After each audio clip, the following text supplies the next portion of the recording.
Good morning, everyone. The grader has already turned around those assignments you turned in on Tuesday. So if you didn't already pick that up, you can get your work after class. The next assignment's due a week from today, which is also the same day that we're going to have our first midterm exam.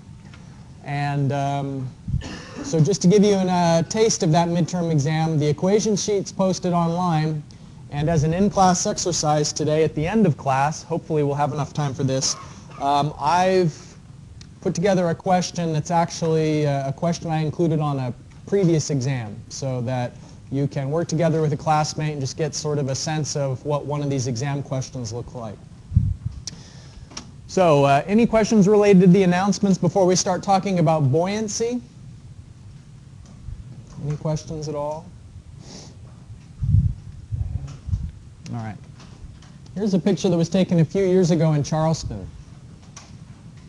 I'll give you a minute for this image to soak in. It's a gas station. We see police tape, some broken up concrete.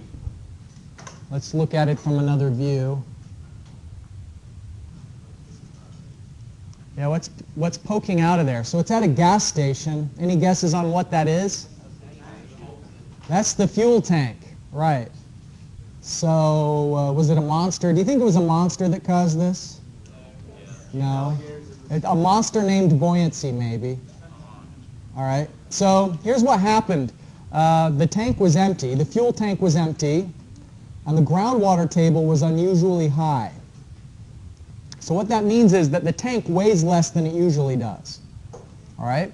And it's surrounded by water. Soil has voids in it, and when those voids aren't full of water, then the buoyant effect pushing up on this tank is different than when the soil voids are full of water. And so this was just sort of the perfect combination of a tank that's empty, wet conditions pushing up on the tank, and so it actually, just like a submarine, broke through the surface until it found equilibrium again, until the buoyant forces and the gravity forces were once again in balance. So it's kind of an interesting illustration of the sometimes unexpected effects that buoyancy can have. And this is something that they have to think about when, not just for fuel tanks, but also for sewer pipes. One of the reasons why concrete is commonly used as a sewer pipe material is not only is it durable, but it's also quite heavy, so that it's less likely to float to the surface than a plastic pipe would.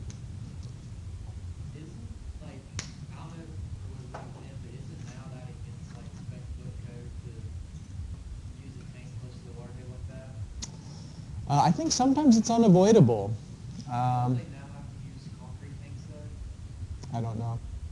There are so many old tanks in place that even when you implement a new regulation, like from now on we're going to have concrete tanks, the majority of things will continue to be the old one. But just based on how brittle concrete is, I would be surprised if it's commonly used as a fuel container, because they can crack in a way that steel pipes are less likely to. So it might be that now they try and make these steel pipes anchored or heavier. I mean, obviously an incident like this gets people thinking, like, we don't want it to happen again, right? So I'm sure that they're looking for ways to mitigate it.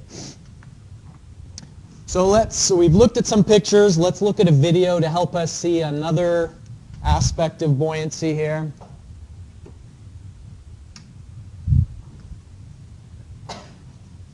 The key item that we're going to think about after looking at this video is how to understand the magnitude of buoyancy and what's causing the buoyant force.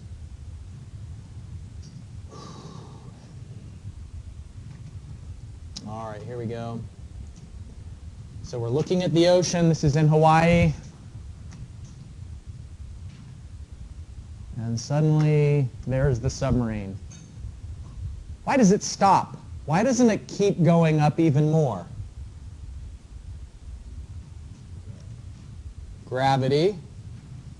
All right. It came into equilibrium. So the forces down are the weight of the submarine. The forces up are the buoyant forces that are acting underneath the submarine. And so the way that you control the buoyancy of a submarine is by how much water is on board the submarine in special ballast tanks. And if they fill the ballast tanks with water, it's kind of like they're filling the inside of the submarine with water. And so they're increasing the amount of water on board. That's decreasing the volume of water displaced.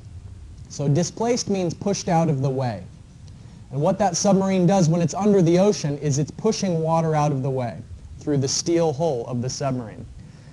When you pump water inside the submarine, you're decreasing the amount of water that's displaced. The water's where it's supposed to be, rather than pushed out of the way from the steel frame. And so there are pumps on board that regulate that. If they want to surface in an emergency, there's compressed air that can immediately sort of flush out the ballast tanks and make it extremely buoyant all at once. So let's think about the buoyancy in terms of pressure, just to begin with. So here's a submerged object with an irregular shape. But the pattern that emerges is on the underside of that object, the pressure is higher than on the top of the object. Why? It's deeper. I mean, that's, hydrostatic equation, right? Delta H is greater underneath, so the pressure will be higher underneath. And so what we have to do is we have to think about if we know the volume of the object and consider the volume of water above it, that allows us to look at the external forces that are acting on the object. And so there are some forces pushing up and some forces pushing down.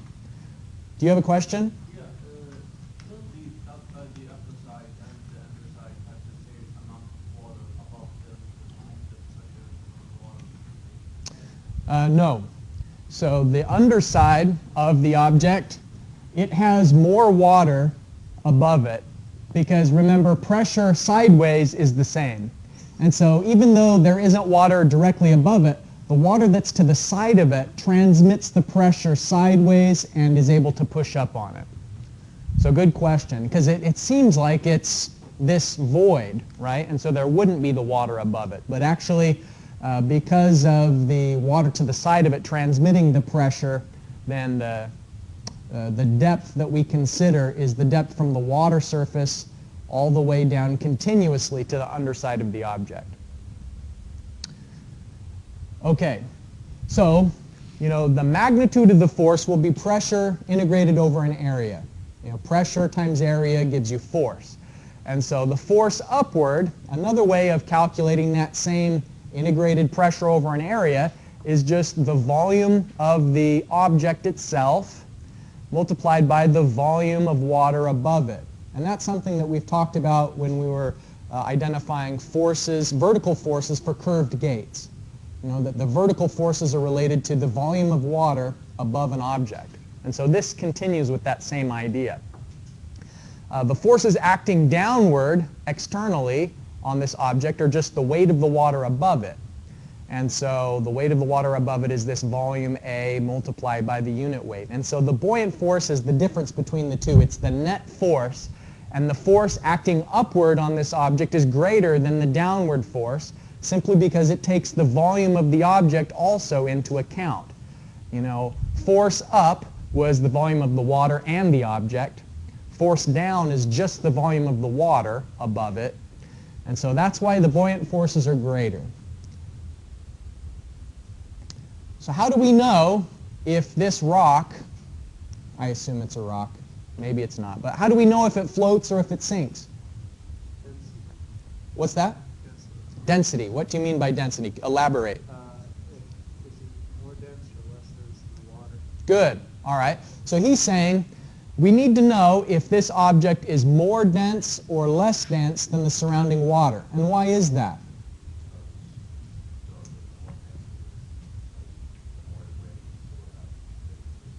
Perfect. That's exactly right. So he said the more dense that object is, the more it weighs. But the buoyant force is going to be the same, regardless of the density of that rock. Let's just call it a rock. If that rock is something that's really dense like diamond, then it's still going to occupy the same volume, given its shape, as if it's a very soft rock. Like, I don't know a soft rock. I never really paid attention in geology. So a soapstone. All right? So it doesn't matter what it's made of, the buoyant force is going to be the same. The buoyant force only depends on its volume, but the weight depends on its density as well. And so the comparison of buoyancy and weight tells us whether it floats or sinks. And so it will float if the buoyant force is greater than the weight of the object, and it will sink if the buoyant force is less than the weight of the object. And so that relationship of which is greater than the other depends on the density of the object. Okay, so just to get a first exposure to buoyant forces and to prove that it doesn't come into conflict with the pressure approach of calculating whether things will float or whether they'll sink, let's break this problem down into steps. What we have is a plastic cube of negligible weight. So it's a very, very light plastic cube, and maybe it's hollow inside. What we want to do is first of all calculate the force on the bottom surface, and remember the formula for force is pressure times area. So you're given the dimensions of this cube, you can find the underside area. You know the depth to the underside, so you can find the pressure at that depth. And so find the force on the bottom pushing upward. By the same approach, meaning pressure and area, find the force acting downward from the top, subtract the two to find the difference, and so find out what the force, the net force is based on pressure, and then compare that to just simply volume of water displaced multiplied by the unit weight of the liquid that's being displaced.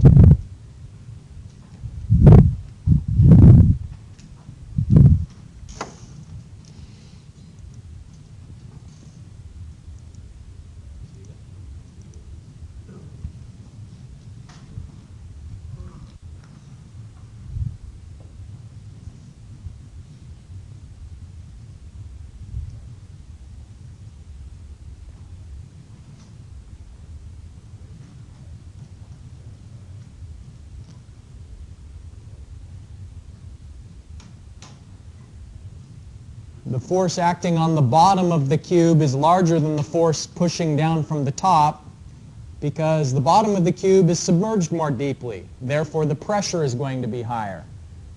So I just sort of built the hydrostatic equation into that expression for force. So pressure times area is delta H times gamma times A. So using the depth at the top and the depth at the bottom, the net difference between the two is 9810 newtons. That's a familiar number.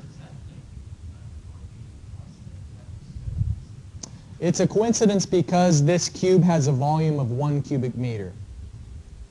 If it had a different volume, then the difference between the forces wouldn't have been the same.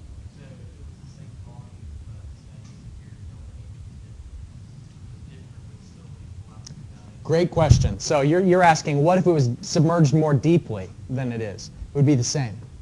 So yeah, the buoyant force does not depend on how deeply submerged it is. It can be submerged 3 meters or 300 meters, and the difference between the force on top and the force on bottom would be the same. Because the top and the bottom would still be 1 meter apart. That's one way of thinking about it.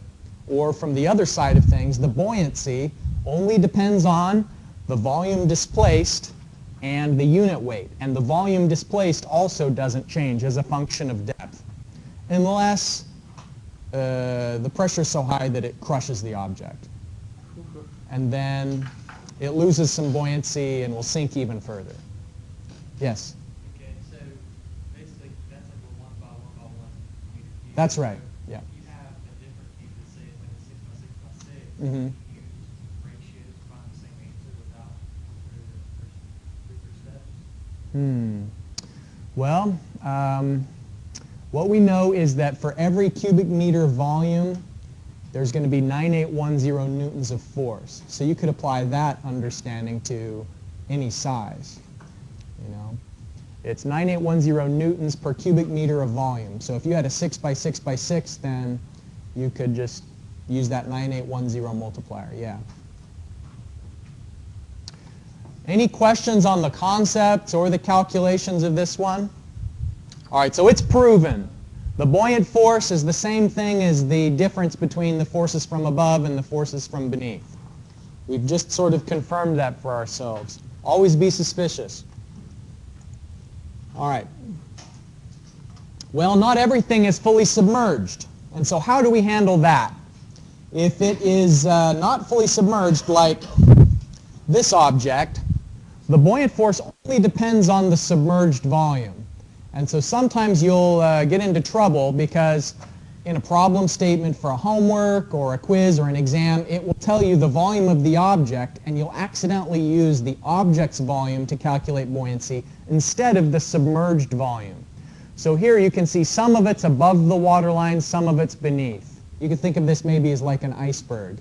It's only the submerged volume of an iceberg that contributes to its buoyancy, although the weight is determined by the entire volume.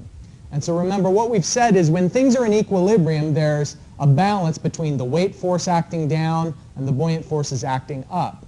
And so you'll sometimes be solving equilibrium problems where you'll have to consider both the overall volume to calculate the weight of the object, but then only the submerged volume to calculate the buoyant forces. Keep that in mind as you work this problem. Here's a partly submerged block. This block is 10 by 10 by 5.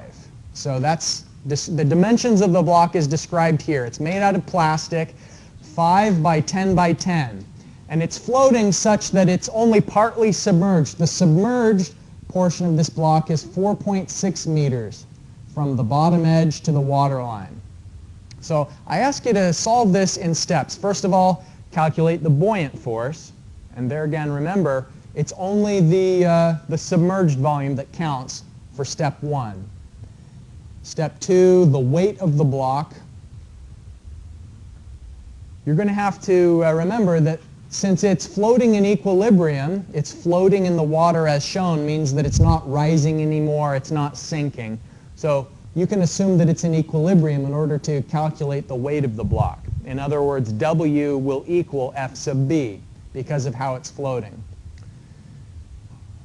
The rest of the stuff, the volume of the block, specific weight of the block, and specific gravity, I'd like you to think through and just keep in mind that the definitions for specific gravity is the unit weight of something relative to the unit weight of water. So that's the definition of specific gravity. And specific weight, or unit weight, is the weight of something divided by its volume. All right.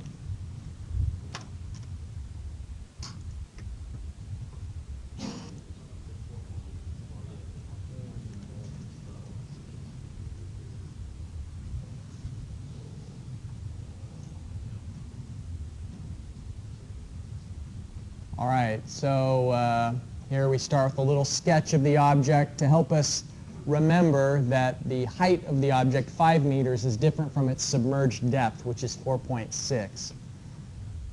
It's easy to substitute the wrong thing when you just start with the formulas, but when you start with a sketch, it's harder to substitute the wrong thing.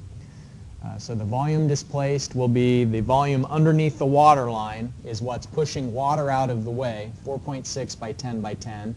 And then the unit weight of the water, we're just using 9810 because we don't have any more specific information about the temperature of the liquid. Okay, so since it's floating in equilibrium, that means the weight and the buoyant force are equal. So it's that same 4.5 meganewtons in step 2 that it was in step 1. The volume of the block, in step 3, it's not saying the submerged volume of the block, it's the overall volume of the block. And the reason why we're calculating that in step 3 is so that we can calculate the unit weight of the block. Now, it's kind of awkward just initially to think about a solid having a unit weight, because so far that's just a property that we've applied to liquids. But you know, a solid object can have the unit weight in the same way that a solid object can have a density. You know, density is something that we commonly talk about for solids. So this is just density times G. And what we do is find out how much the block weighs relative to the volume of the block, and then that tells us the unit weight. And then the specific gravity is a ratio of the unit weight of the block relative to the unit weight of water. So it's 92% submerged. If you look at 4.6 out of 5 is underneath the waterline. And it's not a coincidence that specific gravity and percent submergence are the same thing. How deeply an object sits in the water tells you about the density or the specific gravity of the object. And so, for instance, icebergs, they say that 1/7 of an iceberg's volume projects out of the water and 6/7 of the volume is underneath the water. And that's because of how much ice expands compared to water when it freezes. It's that same proportion. The proportional change of density is the same as its proportional submergence in water. Any questions about the example before we move on? Key idea, only use the submerged volume for calculating buoyant force. Seems obvious now, but when you start looking at pictures in the homework and exams, it's easy to lose track of that idea. Okay, so this is complicated a little bit, more complicated than the last image we looked at. We have a wooden block that's floating at the water surface, and it's not floating as high as it ordinarily would though, because there's a metal object underneath the water surface that's quite dense and heavy, and it's pulling it down, and they're connected by a cable. Here's what we know. The dimensions of the wood block is 10 millimeters by 50 millimeters by 50 millimeters. Now from the drawing you can see that 7.5 millimeters of its volume is underneath the water surface, 2.5 of it is above the water surface. And we also have the specific gravity of the block. So we can use that specific gravity, which is a ratio, to calculate the specific weight of the block. And with the specific weight and the volume, which we can calculate based on the dimensions, we can find W for the block, the weight of the block. How can you calculate the buoyant force that the block itself is experiencing?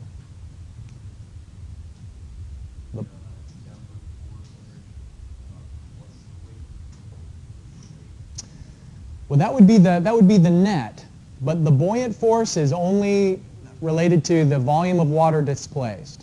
So it's the unit weight multiplied by the volume that's beneath the water surface. So just for the block, but this is a system, right? This isn't just the one block. And so if we need to know the overall buoyant force, we're going to have to account for this object 2, which is the metal object that has a volume of 6,600 cubic millimeters. Now, what we want to know is the tension in the cable and the mass of object 2. And so the way to do that is to start with a couple of free body diagrams and think about what are the forces involved. Okay, so here is water. Our block is in the water, and there is a weight of the block. There is the buoyant force pushing up, and then there's the tension in the cable pulling the block down. Okay, that's one free body diagram. And then here is the metal object's free body diagram. So what are the forces acting on what's the force balance that we're going to have to do for the metal thing? Tension is what? Okay, right. So the tension is pulling up on that block. Buoyant force, up, and the weight is acting downward. All right. So there's two different objects. We'll call this weight of object 1, so W sub 1. This is W sub 2. Tension is the same in both cases, but then there's going to be F sub B 1 for object 1 and F sub B 2 for object 2, because they have different volumes. All right. Now, although the dimensions are given in millimeters, it's just simple to convert everything into meters.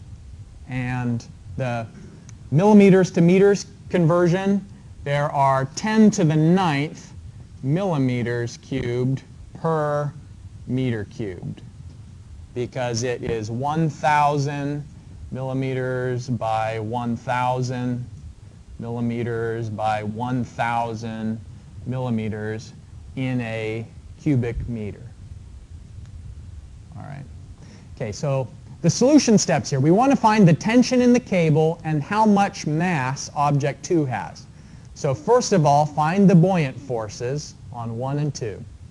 And buoyant forces, remember, F sub B is the volume displaced multiplied by the unit weight. So we use that formula for A.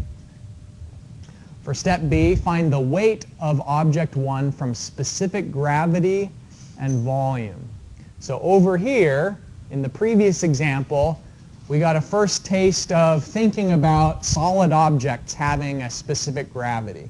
And so we know the volume of the object, and here the specific gravity, you can find the weight of object 1. And then once you know the weight of the object and the buoyant force, then the difference between the two will tell you the tension in the cable. So you can take it from there. I'm going to pause the recording again, circulate around with the solution if you want to check your intermediate steps as you're working on it.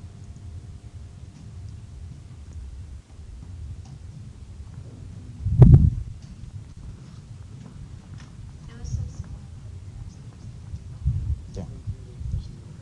Okay. Let's see. So you found the buoyant force, good. You found both of them, okay, good. Now here, you know the specific gravity. They say that the specific gravity is 0.3, and you can know the volume also of this block overall, so that'll tell you W. Okay, so once you know W, and from that you can calculate T.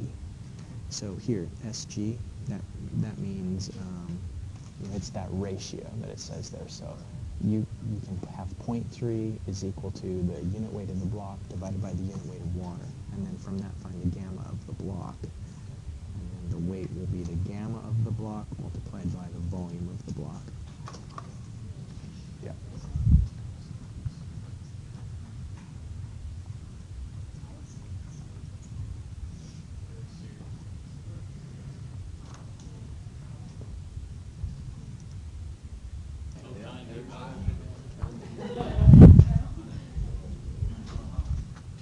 This one's a little tricky for a couple of reasons. The first reason being that there's 2 objects, and so we have to do the force balance. And in the sketch, the tension is the same, but the direction of the tension is different. And once we have the sketch drawn, then we can understand how the forces equate to one another. So F sub B1 is up, and that's in equilibrium with the weight acting down and the tension acting down. And so on the other drawing, here's the metal piece that's submerged, the tension is up, the weight is down, the buoyant force is up, and we can use that to construct this other equation relating them. So that's one of the complications, is the fact that there's 2 objects. But then the other, I think, is just interpreting this specific gravity part of the problem and realizing that it's from that and the volume of the object that you can calculate the weight of the object. In other words, if we said we knew the density of the object, then I think it would flow more naturally that, oh, if you know the density and the volume, you can get the mass. But this is, we want to know the weight, not the mass of the object. Not yet. We want to know the weight of it so far.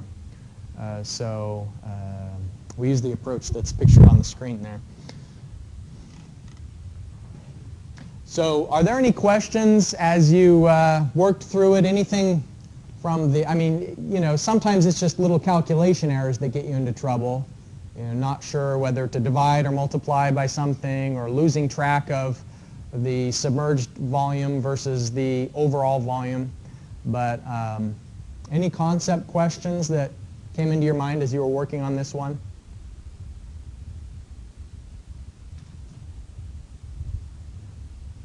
Yes? I know it was probably if you're given a temperature difference, say like the temperature at the top was 1, temperature at the bottom was different, how much would that affect the tension in the cable? You're saying the liquid temperature is varying with depth? Because you'd be using a different specific weight for the top object versus the bottom. So Mm-hmm. how about if that clear off the tension at the top of the cable versus the tension at the bottom? I think the tension would be the same in the top versus the bottom, but the buoyant forces could vary if the liquid at the top is warmer. Let's say, for instance, water in a lake is usually warmer at the surface than it is submerged. And so what that means is that since the density and the unit weight decreases with warmer water, the buoyant forces would be less at the surface than the buoyant forces down beneath. So we could have a problem. That gives me a good idea for an exam problem, to give you a temperature distribution, and you have to account for a unit weight distribution with depth. No, I won't do that to you. But that's a great question, because there are cases, if you think about oil rigs, offshore oil rigs that are in some very, very deep water, then the temperature will be varying. They don't assume that the unit weight of the liquid's the same at the surface as it is, with a mile depth. So the buoyant force would change, but the tension in the cable would be the same. Okay, well, let's look at some key ideas from problems that are included in your next homework assignment due on Thursday. I hope that giving you the nibble of these key ideas encourages you to get an early start on the assignment, because that's the best way to avoid stress, is just to do your work early. It's the same amount of work if you do it early or do it late, but it's less stressful when you get it done on time or beforehand, especially because you have resources. You can come to office hours and think about it some more if you're not rushed. So here's a problem where they don't give you a picture. Most of the problems in the book that I've selected do have a picture, but this one didn't. And so I wanted to show you what I conceived of, my visualization of this problem. And it talks about a buoy that's submerged underwater, under salt water. Why does it matter that it's salt water? Yeah.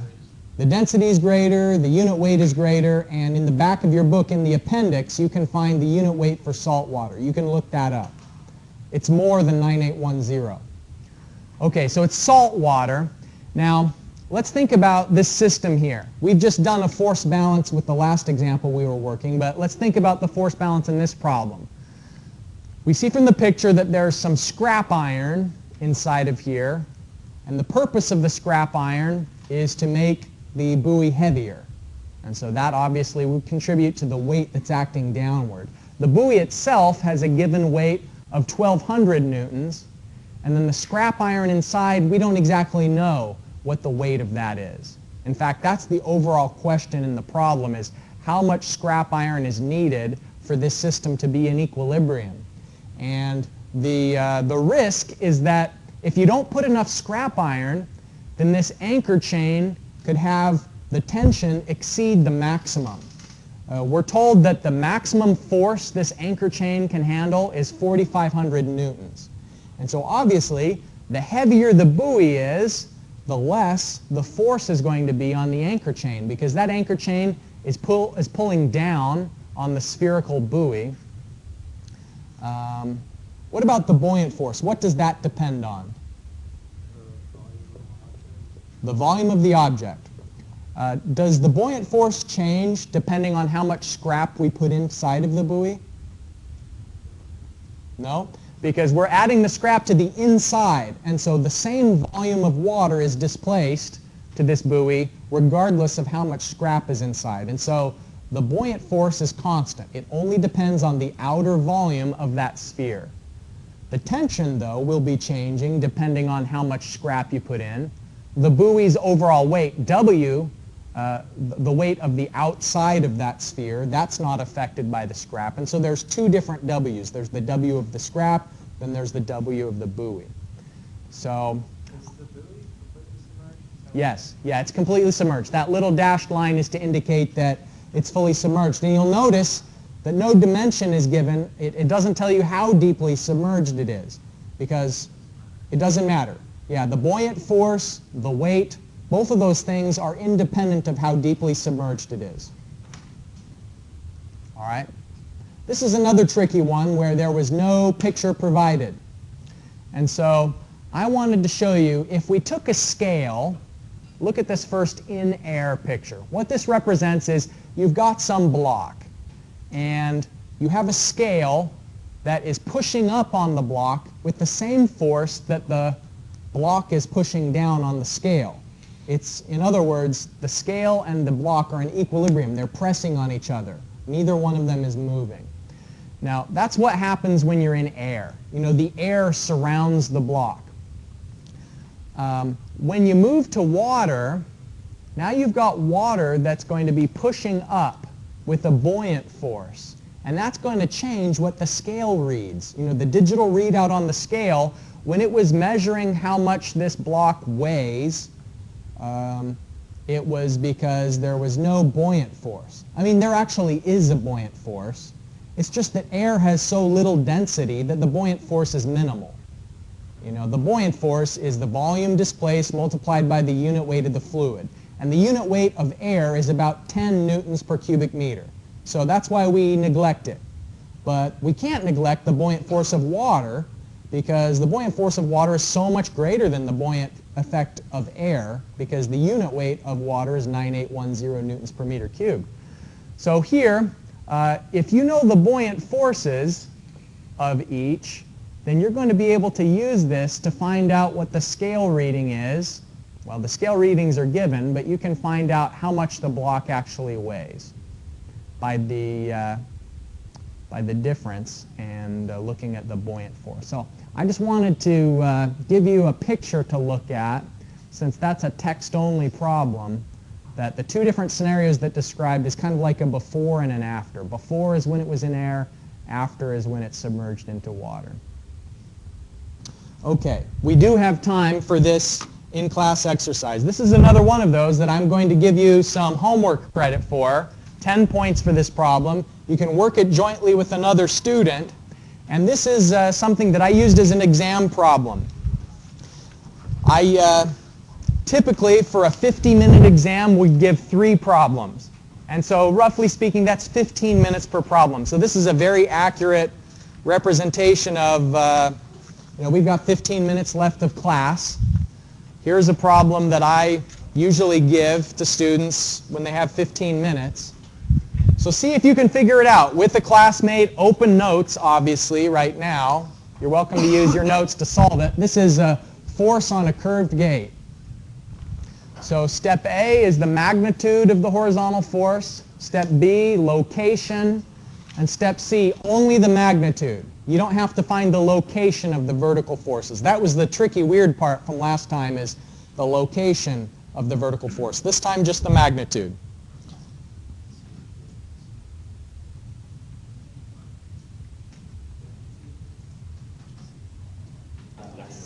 All right, let's see.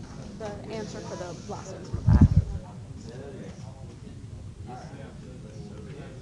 Boom. Nice job. You got it.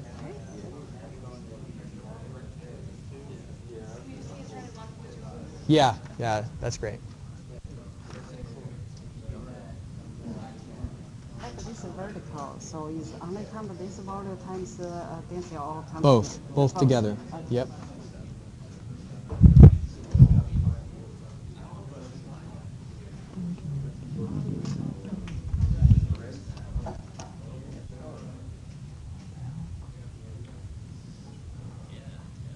If you want to check your work, there it is on the screen. So this is a simulated exam, except for the fact that on an exam, obviously, you're not going to be talking to a classmate, right?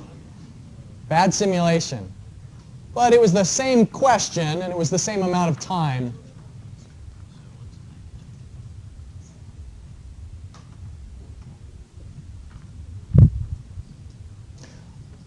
Since everyone's going to start leaving soon, let me just make one more announcement. There's a handful of papers that haven't been collected, homework assignments and a couple of in-class exercise that are in the metal box beside my office door. And so if you're missing an assignment that has been graded but you don't have it with you and you want to pick it up, those are available right outside my office.